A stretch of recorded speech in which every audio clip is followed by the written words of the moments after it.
A lenda do satélite Cavaleiro Negro nos conta que uma espaçonave de origem extraterrestre está orbitando a Terra há muitos anos. Parece loucura, não é mesmo? Mas ao longo dos anos, os defensores dessa teoria reuniram muitas evidências para comprová-la. Então vamos dar uma olhada e julgar por nós mesmos. Em 1899, o famoso cientista Nikola Tesla construiu uma torre gigante em seu laboratório em Colorado Springs. Essa torre deveria permitir que ele estudasse eletricidade atmosférica e energia sem fio. Tudo corria bem até que um dia ele descobriu algo inesperado.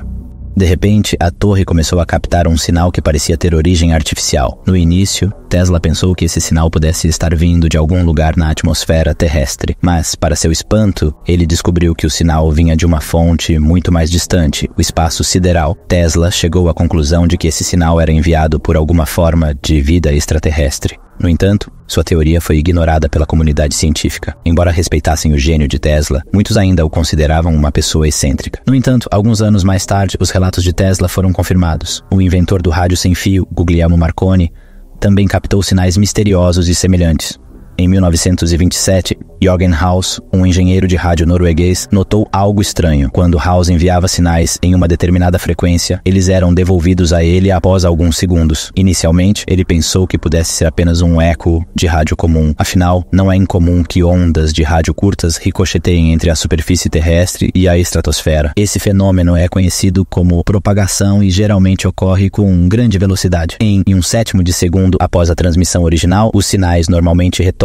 No entanto, no caso dos sinais recebidos por Haus, eles demoraram incríveis 15 segundos para voltar. Além disso, esses sinais não se assemelhavam aos ecos de rádio comumente conhecidos. Haus não foi o único a observar esse fenômeno, pois muitos entusiastas de rádio também descobriram e confirmaram esses sinais. No entanto, nenhuma explicação satisfatória foi encontrada. O que poderia ser, afinal? Será que Tesla estava certo o tempo todo? Vamos considerar essa possibilidade. De fato, os sinais foram documentados por diversas pessoas, comprovando sua existência. Contudo, é preciso ressaltar que os sinais captados por Tesla e Marconi e os ecos identificados por Haus são fenômenos distintos. Na verdade, as descobertas de Tesla e Marconi foram, pulsares, estrelas de nêutrons que giram a uma velocidade incrível. Os pulsares surgem quando estrelas supermassivas atingem o fim de seu ciclo de vida. Ao se transformarem em estrelas de nêutrons, recebem um poderoso impulso que as faz girar a velocidades incríveis. Ainda assim, suas ondas de rádio são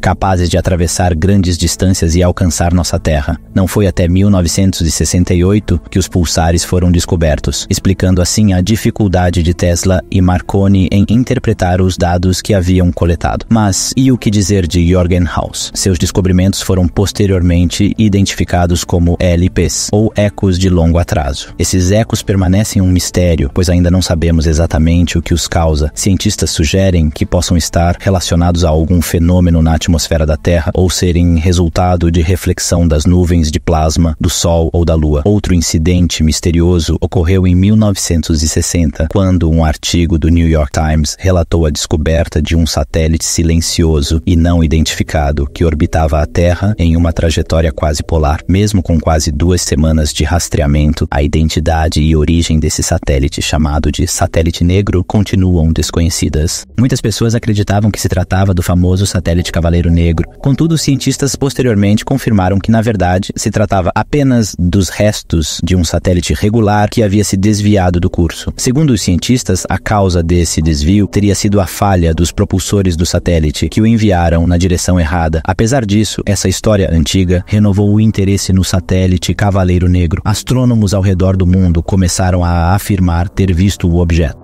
Quase qualquer objeto celestial estranho poderia ser identificado erroneamente como a lendária nave espacial negra. Até este ponto, todas as evidências sobre o satélite Cavaleiro Negro vinham de observatórios na Terra. Para confirmar ou refutar sua existência, era necessário o testemunho de alguém que estivesse em órbita. Gordon Cooper, um dos primeiros astronautas da história humana e também um piloto, era uma pessoa adequada para tal tarefa. Em 1963, Cooper participou da missão espacial mais longa realizada pelos Estados Unidos até então. então o Mercury Atlas 9. Durante a missão, ele avistou um objeto verde e misterioso na frente de seu módulo, o que poderia sugerir uma origem extraterrestre. Cooper então informou sua equipe na Terra sobre a estranha descoberta. A NBC News noticiou o fato e tentou entrevistar Cooper sobre a descoberta. No entanto, de forma curiosa, tanto as transcrições da missão da NASA quanto Cooper pareciam não dar muita importância ao incidente, como se ele nem tivesse acontecido. Posteriormente, a NASA ofereceu uma explicação oficial. Supostamente, uma falha eletrônica na nave de Cooper teria provocado níveis elevados de dióxido de carbono, o que em seguida teria causado alucinações ao astronauta. Cooper concordou com essa versão dos fatos. Curiosamente, após se aposentar, Cooper desenvolveu um interesse pela busca por vida extraterrestre. Mas supondo que tudo isso seja verdade e que, de fato, exista alguma nave espacial misteriosa em órbita da Terra, o que ela estaria procurando? Qual seria o objetivo de observar a Terra? Em 1973, Duncan Alasdair Lunan, um pesquisador escocês, decidiu investigar essas questões. Ele reuniu todos os dados sobre LDs coletados por cientistas noruegueses e começou a estudá-los, procurando respostas. De repente, Lunan percebeu algumas anomalias nos dados que poderiam indicar a presença de um código escondido. Organizando os dados em um gráfico, com um eixo representando o atraso entre os ecos e outro, a posição de cada eco na sequência, ele criou uma coleção de pontos que lembravam um mapa espacial, especificamente o mapa da constelação Vortis. Lunan então decidiu analisar os ecos registrados por astrônomos franceses em 1929. Novamente, ele obteve a mesma constelação, embora uma das estrelas estivesse em uma posição ligeiramente diferente. Lunan então ponderou: e se esse mapa estelar representasse o céu do passado? Ao analisar dados ainda mais antigos, Lunan finalmente obteve o quadro completo. Lunan descobriu que a constelação representada correspondia ao céu há aproximadamente 13 mil anos, o que poderia significar que essa suposta civilização extraterrestre poderia estar observando a Terra por milhares de anos. Em 1973, Lunan concedeu uma entrevista à revista britânica Space 5, onde afirmou ter decifrado a mensagem de rádio oculta nos LDs. A mensagem decodificada dizia o seguinte: nossa casa é Y Vortis, que é uma estrela dupla. Vivemos no sexto planeta de 7, contando a partir do Sol, que é a estrela mais brilhante dos dois. Nosso sexto planeta tem uma lua. Nosso quarto planeta tem 3 luas. Nossos primeiro e terceiro planetas têm uma lua cada. A sonda encontra-se na posição de Arcturus, conforme indicado em nossos mapas. Embora esses relatos tenham sido publicados em jornais e revistas renomados, como o New York Times e a Time, o assunto não foi levado a sério. Infelizmente, a teoria de Lunan não contou com evidências concretas para suportá-la. Mais tarde, ele próprio retirou sua teoria, admitindo que havia cometido erros óbvios e que seus métodos não haviam sido científicos. De acordo com ele, ele estava apenas especulando sobre o significado desses sinais. E finalmente, a última parte da nossa história. Esta foto. Em 4 de dezembro de 1998, a espaçonave Endeavour partiu na missão STS-88. Essa foi a primeira missão à Estação Espacial Internacional. Em 11 de dezembro, a NASA tirou e publicou uma série de imagens nas quais era possível ver claramente um objeto incomum na órbita da Terra. Essas fotos rapidamente chamaram a atenção do público. Muitos acreditaram que se tratava do satélite Cavaleiro Negro, objeto de discussões há anos. Seria possível que finalmente tivesse sido descoberto após 100 anos de especulações? Contudo, a verdade revelou-se menos emocionante do que se imaginava. Durante a missão, um dos astronautas estava instalando uma cobertura térmica, mas essa cobertura não estava bem fixada e acabou se soltando, distanciando-se do astronauta. As fotos foram tiradas apenas para registrar esse incidente. A história do Cavaleiro Negro é realmente fascinante. É possível passar horas estudando e procurando por novas informações e evidências